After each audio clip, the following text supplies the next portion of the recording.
الحمد لله رب العالمين والصلاة والسلام على سيد المرسلين وعلى آله وصحبه أجمعين اما بعد۔ محترم بھائیوں، اللہ تبارک و تعالیٰ کے اسماء یعنی نام اور اس کی صفات کے بارے میں کتاب و سنت کی روشنی میں گفتگو کرنا، باتیں کرنا یا ان کا ذکر کرنا بندے کی اپنے رب کی پہچان اور معرفت میں اضافے کا سبب بنتا ہے، اس کے ایمان اور محبت کو جلا بخشتا ہے اور اسے رغبت، شوق اور خوف و خشیت کے ساتھ اللہ تبارک و تعالیٰ کی اطاعت و بندگی پر آمادہ کرتا ہے۔ اللہ سے متعلق علم و معرفت کی اہمیت اور اس کے اسماء و صفات کی معرفت کی شدید ضرورت ہی کی وجہ سے اور اس کے شرف کی وجہ سے آیت الکرسی قرآن کریم کی عظیم ترین آیات قرار پائی، کیونکہ اور سورۃ الاخلاص قرآن کریم کے 1/3 حصے کے برابر ٹھہری، کیونکہ یہ دونوں اللہ تبارک و تعالیٰ کے اسماء حسنی اور اس کی بلند صفات کے ذکر پر مشتمل ہیں۔ ان کے اندر اللہ تبارک و تعالیٰ کے بہترین نام اور صفات کا بیان ہے۔ اللہ تعالیٰ کے ان ناموں میں سے جن سے اس نے خود کو موسوم کیا ہے، خود کے لیے اللہ تبارک و تعالیٰ نے جن ناموں کا ذکر کیا ہے ان میں سے ایک ہے الغفار، الغفور اور الغافر۔ یہ وہ عظیم نام ہیں جو نفس اور روح کو بہت زیادہ محبوب ہیں۔ یہ الغفر سے ماخوذ ہیں جس کے معنی ہوتے ہیں پردہ پوشی کے، یعنی ستر کے۔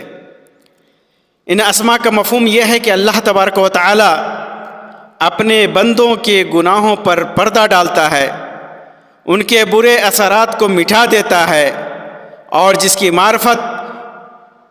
کی مغفرت فرما دے اس پر اپنے فضل، رحمت اور احسان کے ساتھ متوجہ ہوتا ہے۔ یہ بات جاننا ضروری ہے کہ گناہوں اور خطاؤں کی بخشش اللہ تعالیٰ کی ایک خاص صفت ہے، اس کے سوا کوئی اور توبہ قبول کرنے والا اور گناہ معاف کرنے والا نہیں ہے۔ اللہ تبارک و تعالیٰ ارشاد فرماتا ہے وَمَن يَغْفِرُ الذُّنُوبَ إِلَّا اللَّهُ، اللہ تبارک و تعالیٰ کے سوا کون گناہوں کو بخش سکتا ہے، یعنی اللہ کے سوا کوئی گناہ نہیں بخشتا، اور جس نے کسی مخلوق کے بارے میں یہ عقیدہ رکھا کہ وہ گناہ معاف کرتی ہے تو اس نے اللہ کی پناہ اسے اللہ کا شریک ٹھہرایا۔ مزید یہ کہ الغفار اور الغفور یہ مبالغے کے صیغے ہیں جو اس بات پر دلالت کرتے ہیں کہ اللہ تعالیٰ بہت زیادہ مغفرت کرنے والا اور وسیع مغفرت کرنے والا ہے۔ بندوں کے گناہ کتنے ہی زیادہ کیوں نہ ہو جائیں، اللہ تعالیٰ کی بخشش ان سے کہیں زیادہ اور وسیع، بڑی اور عظیم ہے۔ اللہ تعالیٰ نے اپنی صفت بیان کرتے ہوئے فرمایا ان ربک واسع المغفرہ، بے شک تمہارا رب وسیع مغفرت والا ہے۔ اس کا مطلب یہ ہے کہ اس کی مغفرت ہر گناہ کو سمو لینے والی ہے، یہاں تک کہ اگر بندہ شرک کر بیٹھے اور پھر استغفار اور توبہ کرے، اللہ تبارک و تعالیٰ سے مغفرت طلب کرے، توحید کو اختیار کر لے تو اللہ تعالیٰ اسے بھی بخش دیتا ہے۔ اللہ تبارک و تعالیٰ فرماتا ہے قُلْ يَا عِبَادِيَ الَّذِينَ أَسْرَفُوا عَلَىٰ أَنفُسِهِمْ لَا تَقْنَطُوا مِن رَحْمَةِ اللَّهِ إِنَّ اللَّهَ يَغْفِرُ الذُّنُوبَ جَمِيعًا إِنَّهُ هُوَ الْغَفُورُ الرَّحِيمُ۔ کہہ دیجئے کہ اے میرے وہ بندو جنہوں نے اپنی جانوں پر زیادتی کی ہے، اللہ کی رحمت سے مایوس نہ ہونا، یقیناً اللہ تمام گناہوں کو بخش دیتا ہے، بے شک وہ بہت بخشنے والا، نہایت رحم کرنے والا ہے۔ اور اللہ کے نبی صلی اللہ علیہ وسلم نے ارشاد فرمایا، اللہ تبارک و تعالی فرماتا ہے اے ابن آدم جب تک تو مجھے پکارتا رہے گا اور مجھ سے امید رکھے گا میں تجھے بخشتا رہوں گا، چاہے تیرے گناہ کسی بھی حال میں ہوں اور میں پرواہ نہیں کروں گا۔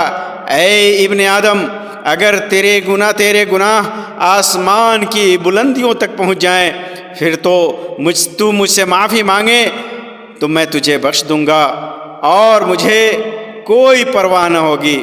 محترم بھائیو، مغفرت اللہ تبارک و تعالی اپنے فضل سے مغفرت کرتا ہے، اور جب بنیادی دیکھیں جو آدمی اللہ تبارک و تعالیٰ سے مغفرت طلب کرتا ہے اس کے اخروی فائدے تو ہیں ہی، دنیاوی ثمرات بھی بہت زیادہ ہیں۔ اللہ تعالیٰ نے استغفار کرنے والوں سے دنیا میں بھی مال، دولت، صحت، رزق اور بارش کا وعدہ کیا ہے۔ نوح علیہ السلام نے اپنی قوم سے کہا تھا کہ اے قوم کے لوگوں، اپنے رب سے معافی مانگو، وہ بڑا بخشنے والا ہے اور وہ تم پر موسلادھار بارش برسائے گا اور مال و دولت کے ذریعے تمہاری مدد فرمائے گا۔ اسی طرح ہود علیہ السلام نے اپنی قوم سے فرمایا تھا کہ استغفار کرو، وہ تمہاری قوت میں مزید اضافہ کرے گا۔ چنانچہ وہ شخص جو شخص خوف اور پریشانیوں سے سلامتی چاہتا ہے اور اب عافیت چاہتا ہے دنیا میں، اور اپنی نیک تمناؤں اور امیدوں کی کامیابی چاہتا ہے، اسے چاہیے کہ کثرت سے استغفار کرے، مغفرت طلب کرے اللہ تبارک و تعالیٰ سے۔ اسی طرح بندے کو اللہ تعالیٰ کی رحمت سے بھی کبھی بھی مایوس یا نا امید نہیں ہونا چاہیے۔ اس نے ماضی میں خواہ کتنے ہی گناہ کیوں نہ کیے ہوں، اور کسی کے لیے یہ جائز نہیں کہ وہ کسی گناہ گار کو اللہ کی رحمت سے مایوس کرے۔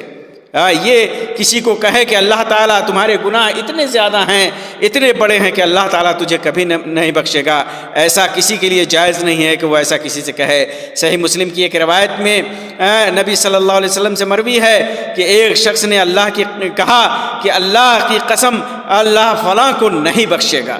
اس نے قسم کھائی اور کہا کہ اللہ کی قسم، اللہ تعالیٰ فلاں آدمی کو نہیں بخشے گا۔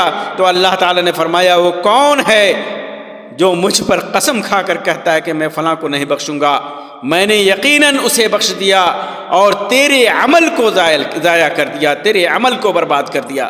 پس گنہگار کو نصیحت کی جائے گی، اسے توبہ کی طرف بلایا جائے گا اور اس کی ترغیب دی جائے گی، لیکن اسے اللہ تبارک و تعالیٰ کی رحمت سے ہرگز مایوس نہیں کیا جائے گا۔ اللہ تبارک و تعالیٰ سے دعا ہے کہ اللہ تبارک و تعالیٰ ہمارے تمام گناہوں کو معاف کر دے، اپنی مغفرت کا سایہ ہمارے اوپر کر دے، دنیا اور آخرت میں ہمیں امن و امان اور سلامتی کے ساتھ رکھے۔ آمین یا رب العالمین۔ وآخر دعوانا ان الحمد للہ رب العالمین، وصلی اللہ علی خیر خلقہ وسلم، والسلام علیکم ورحمۃ اللہ وبرکاتہ۔